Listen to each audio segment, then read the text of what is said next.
speaking with me, Tarun Nangia. In the post-corona era, there was a lot of talk about how mediation is going to be a preferred choice for some of a lot of people who want to litigate.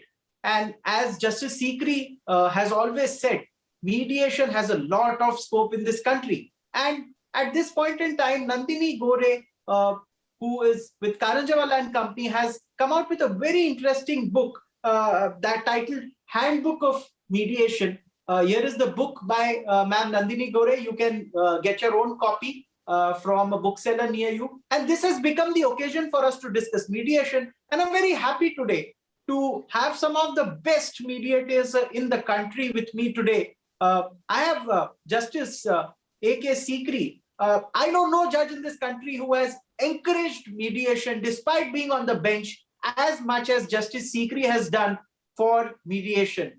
He remains a rare exception.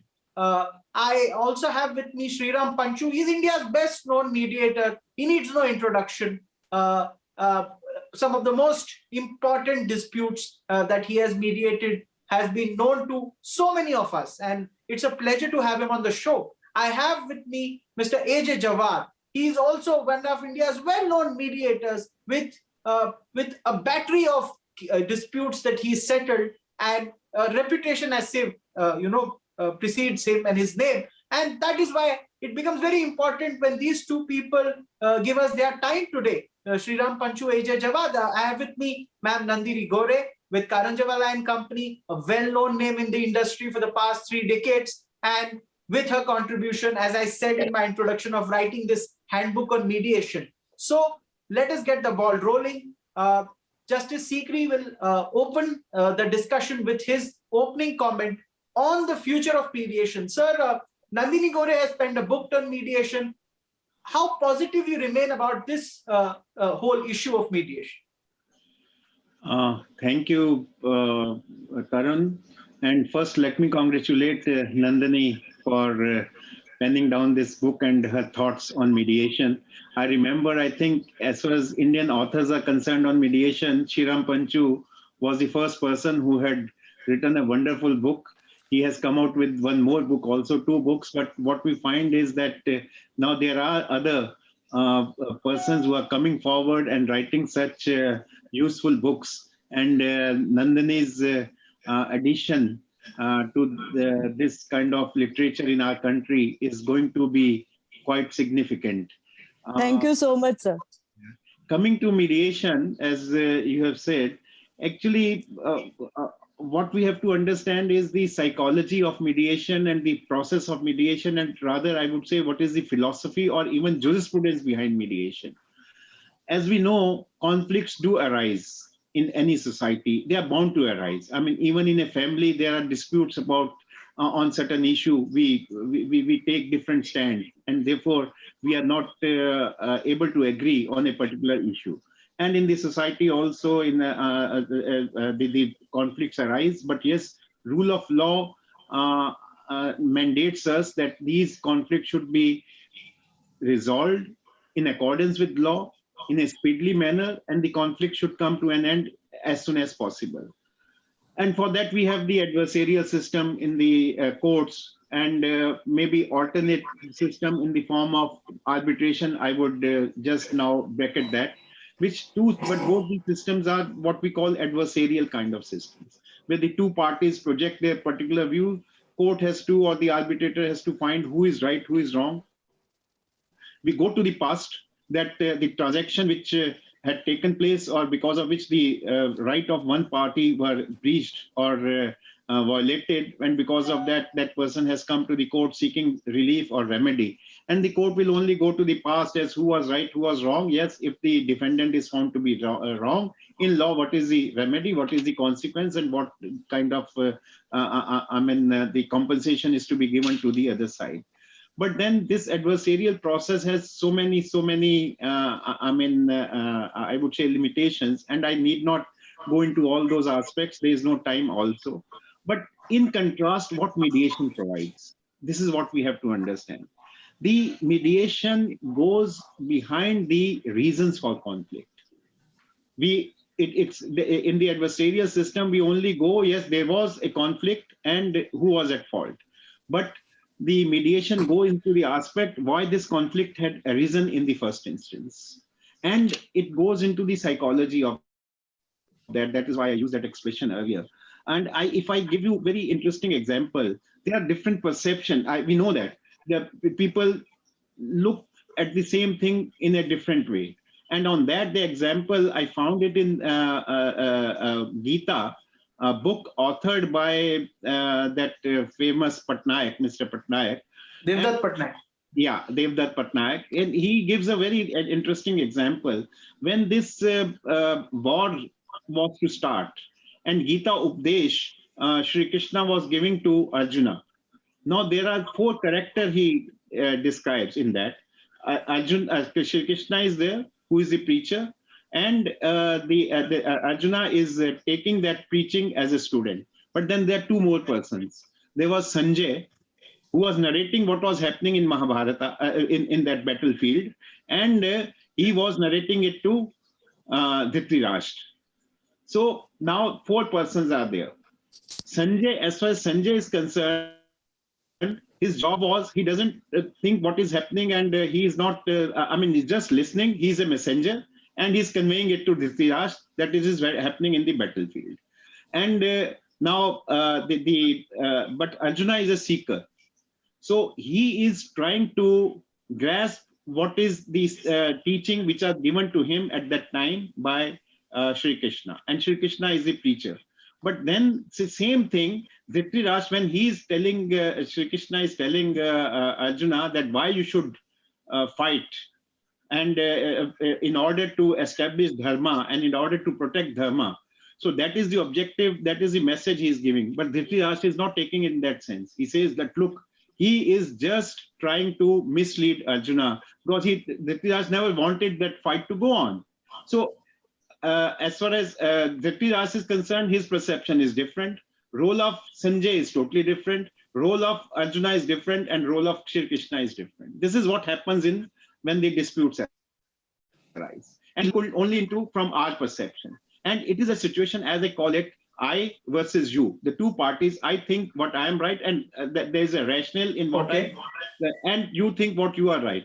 Mediation, in contrast, it goes into why it happened, and instead of I versus you, the 2 persons sit on the same table. It becomes from I versus you a situation of we, and in this we think collectively. A synergy takes place, a kind of bonhomie takes place, and mediator helps that process. This is where, and it is said, and I take it, and I have written also in one of my articles. So this is the focus is heal the past, live the present, and dream the future. This is, in a sense, the mediation, and therefore it is not only, unlike adversarial situation where it's either I'm right or the other side is right, or partially right or partially wrong. Here there are many other ways of looking at the same problem and many other possible solutions. And the beauty is mediator helps the parties to arrive at those and pick up a particular solution which is good for both of them. And that is why we call they agree, it results in settlement, and it is a win-win situation. So according to me, the mediation in this process is the best form of access to justice in so many circumstances. You said it in as many words, access to the best form of justice. Sriram Panchu, now one of India's best known mediators, your opening comment, and then we move on to the main questions. Well, I think the most important thing about mediation is self-determination. That in any other system of litigation or arbitration, the parties have to accept the decision of a third person like a judge or an arbitrator. But mediation gives them the opportunity to come to a decision themselves to decide their dispute. So in that sense, it is, I think, a different form of justice. And to the parties themselves, it is certainly much better satisfaction. And because it operates in a way that the parties are the ones who come up with options for settlement, bearing in mind, all the facts and circumstances of the case, you're likely to get a far more practical, a far more feasible, a far more workable, and best of all, a fully accepted settlement where you don't get any appeals of further recourse. Um, in the post-COVID era, which you mentioned, Tarun, I think there are two very, very important factors. One is the emergence of online mediation.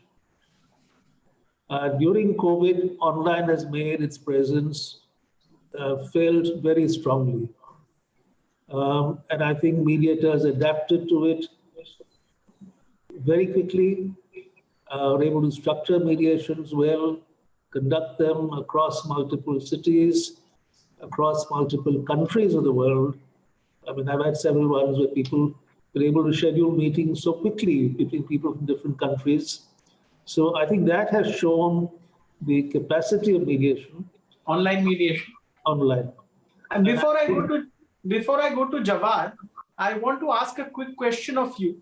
There are government-to-government disputes. There are NHAI contracts which are in litigation for years. Do you ever scope of mediated settlements for these NHAI contracts or disputes between government and private companies? See, I think the big issue with government is the problem that individual officers have in taking final decisions. Because there is always a fear of retroactive action against them by a succeeding government.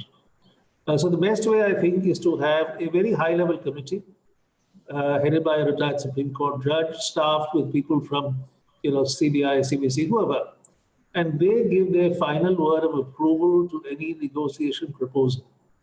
Once that is given, it should confer legal immunity on the team which has negotiated the proposal. If government were to do this, I think you will find a whole lot of disputes getting settled. Okay, point taken. Mr. AJ Jawad, your opening comment? Yeah, picking up on what Justice Sikri said and also what Mr. Sriram Panchu said, see, mediation, why mediation is really, what commends mediation as a very effective dispute resolution process is, apart from the self-determination, also the informal nature of the process and the confidentiality that surrounds it. Now, for businesses particularly, if you take from the perspective of consumer disputes or, where the reputation of a business is very important, this would really be a very effective way of resolving those disputes and maintaining their goodwill also. And also the fact that, because there are no, as Justice Sikri pointed out, the concept of, legal right and wrong does not exist in mediation. So we don't necessarily, sometimes justice according to law may not necessarily translate into real justice or exactly what the parties want. So the self-determination aspect of it, what it does is it helps the parties to actually, tailor a remedy which suits their needs. So that is one of the biggest advantages which I feel which mediation brings about as compared to any other adjudicatory process. Point taken. Ma'am Nandini Gore, you penned a book on mediation and it's now out in the market named Handbook of Mediation. Now, why did you choose to write this book now? Do you see mediation finally taking off in a big way in this country? So Tarun, I had this planning to write this book for the last 2 years. I was collecting the material and the research papers on mediation. And then this lockdown happened in the month of March. So I decided to write this book in the month of April. And yes, of course, I feel that there is a lot of potential for mediation. I have seen litigation for the last 2.5 decades. I am in practice for the last 25 years as an advocate on record in Supreme Court. I have been doing a lot of arbitrations, and please pardon me if I say that it is part of a luxury litigation. And I have also seen different type of, previously we used to have lok adalats, we do have, but I still find mediation as the best means, because sitting at my home, I can resolve so many disputes. I had so many court annexed Supreme Court Mediation Center has sent us matters. One party is sitting in US, one party is sitting in Bareilly, and the mediator sitting in Delhi. It is so easy. And when I was doing the research work, I also did a research on eBay. eBay had a model 20 years back. Sitting in their office, they are, resolving thousands of dispute in a day. So I find mediation is the best solution, and that is why I decided that I should write a very handy, very simple, and very lucid book, which I tried my level best. Oh, now, congratulations to you. But a quick comment from you on sitting judges and mediation. How does that go? Oh my God, please don't ask me. It's a very difficult thing. And especially when Justice Sikri is also on the panel. Tarun, this is my personal view. I don't think so that like if people have their opinion, it's fine. But I should be candid enough to say that sitting judges, they are the judges who decide the law of the land. And when the judgments are there, it decides one party is right and one party is wrong. But in mediation, you cannot take the stand. So when you're sitting on the bench and when you decide an issue, you know in your mind because of a particular act, maybe a rent control matter or any matter, industrial dispute where a labor is there and when the employer is there, as per the section or income tax act, take any act. So you know that this is right, this is wrong, and I have to decide under the four corners of law. So the judges have a mindset, and rightly so, they should have that mindset. Otherwise, we will be in a very bad situation. But at the same time, a mediator has to decide and take care of all the parties. So it should be a win-win situation for both the parties. So I clearly say that retired judges, after they do their 40 hours mediation training courses, they are open to it, and slowly their bend of mind also changes. So I think that sitting judges should not take mediation. I go to Justice Sikri, sir. I want your comment on commercial mediation and also the point I raised with Mr. Panchu earlier about MHI contracts and government disputes and how mediation can be adapted and adopted by the government. You see, I think, let me, before answering this question, tell you something. I have understood in last 15 years or so, insofar as mediation is concerned and how it has developed in this country. And initially it was, and even now, perception is, it is a form of ADR, alternate dispute resolution system, that it is only an adjunct, you can say, or alternative to the court system. Now, but over a period of time, what is learned, and this is my experience, and if I may say so in 2 sentences, mediation has become a savior of the court system, and mediation has become a savior of the arbitration system, both adjudicatory system. That is the salutation which the mediation deserves. How? When we come to the court, we initially, as the mediation was introduced, that the courts are overburdened with litigation, right? So just to ease the pressure of the court, the alternate dispute should be there. It is already in the form of arbitration. But arbitration, as I again said, was adversarial, that, okay, we should have mediation also.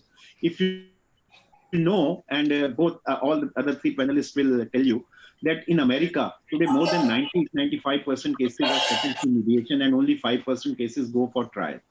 So that is the workload which mediation has taken. And therefore, those 5% cases which are to be dealt with by the courts are able to deal with more effectively. So it has become, and today we are struggling with the areas. If we can have that kind of success in India also, it will become a savior of the court system. That is why I said. Likewise, in arbitration, now that will answer your question as well. In arbitration, no doubt, there are many advantages of arbitration, and in commercial disputes particularly, and where the arbitrators, here also party autonomy is there. They choose a person of their choice, confidentiality, etc. is there. It is meant to be a process which is less costly and speedily resolution of the dispute. But then over a period of time, we have found that it is not happening in that manner. And there are some certain, limitations insofar as arbitration is concerned. And at the end of the day, it is again an adversarial. So here, mediation has come, and all the institutions who are dealing with arbitration have realized the advantage of mediation. And that is why today we have not the arbitration per se, but hybrid system, which is maybe called med-arb or med-arb-med or arb-med-arb, like that. So mediation has become a very, very important facet and feature of even in the arbitration process, that before going to arbitration, try mediation. So in that sense, today, if the arbitration is also surviving, and of course, it is one of the, I would say, main step which is taken by the arbitral institution is to introduction of mediation into the arbitration process. And in that sense, mediation is the savior of arbitration as well. Now, in this context, your question as far as the commercial disputes are concerned. Of course, as I said, and in most of the, even in NHAI or all other organizations, if you see, today there are arbitration, clauses, that dispute resolution clause, they call it now, not arbitration clause.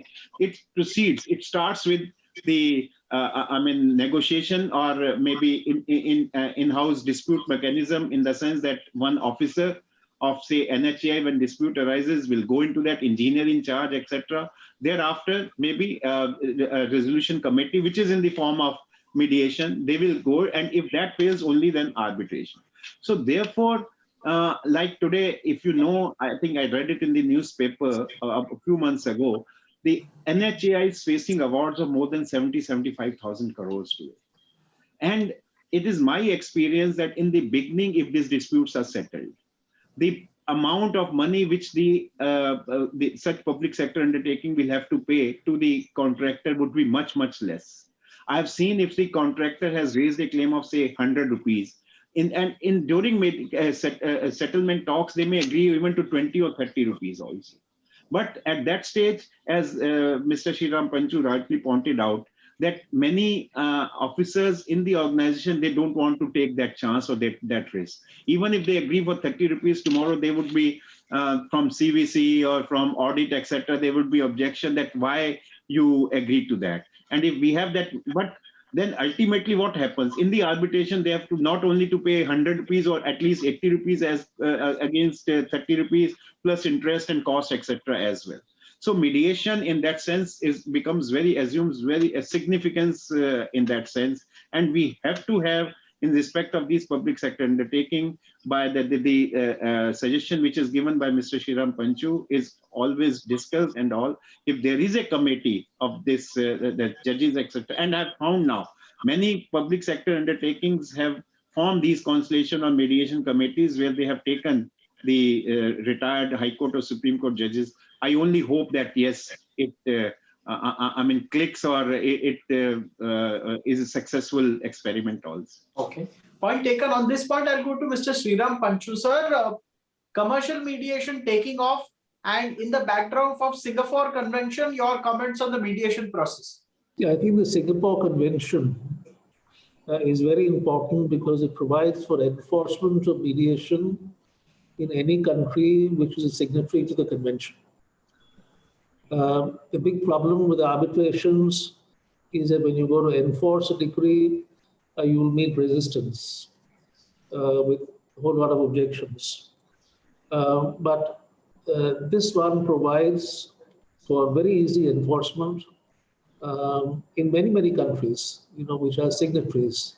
And therefore, a defendant, and people rarely, disobey a mediation agreement, but if they do, then you can get it enforced.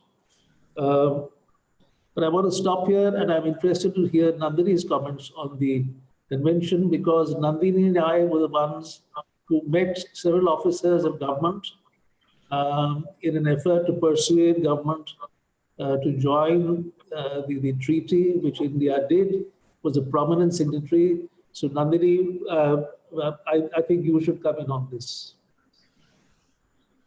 Yeah, Tarun, I remember In the month of June, sir called me that Nandini, I am coming in Delhi and come and meet me at Indian International. And he told me to draft a letter for the government that why India should be a signatory to this. And I drafted it and I showed it to, I said, sir, this is what I have drafted. He said, come on, let's go and meet them.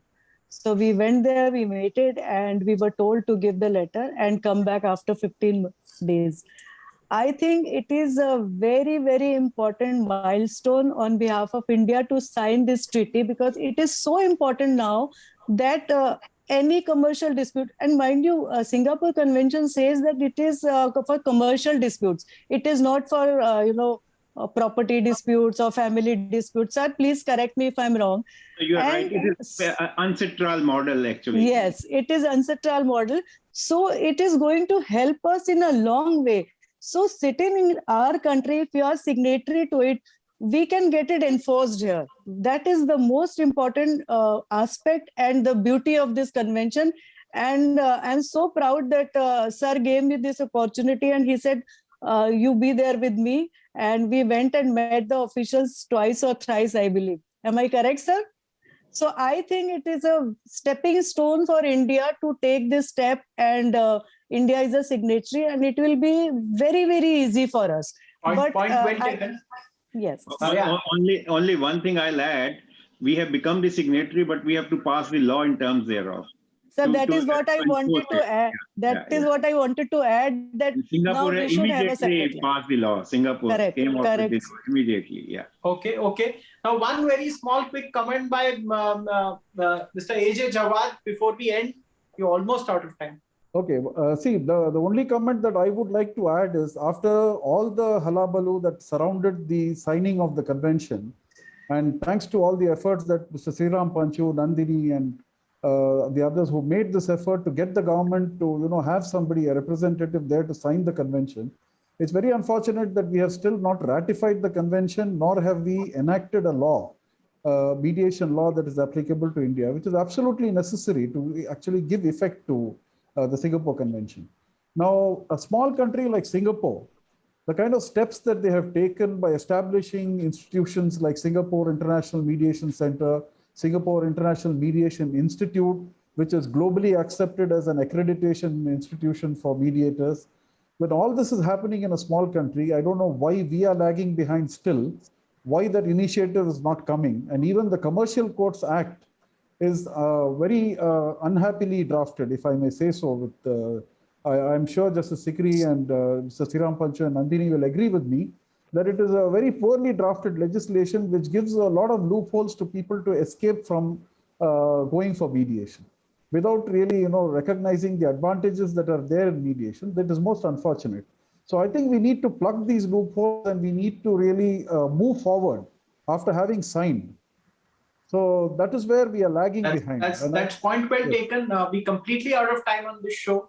But as a passing sign off, I may ask all my viewers, you can go and get your copy of Handbook on Mediation by Nandini Gore. It is published by Orange Books. And I would like to thank Justice Sikri, Sriram Panchu, AJ Jawad, the best minds that we could have got to come and discuss this subject on Legally Speaking, for sparing their time and joining us on Legally Speaking. Nandini Gore, many congratulations to you on penning this book.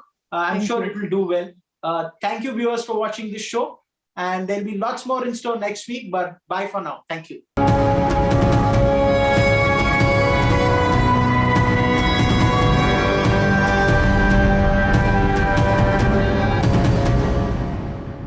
For more such videos, subscribe to the NewsX YouTube channel, hit the bell icon.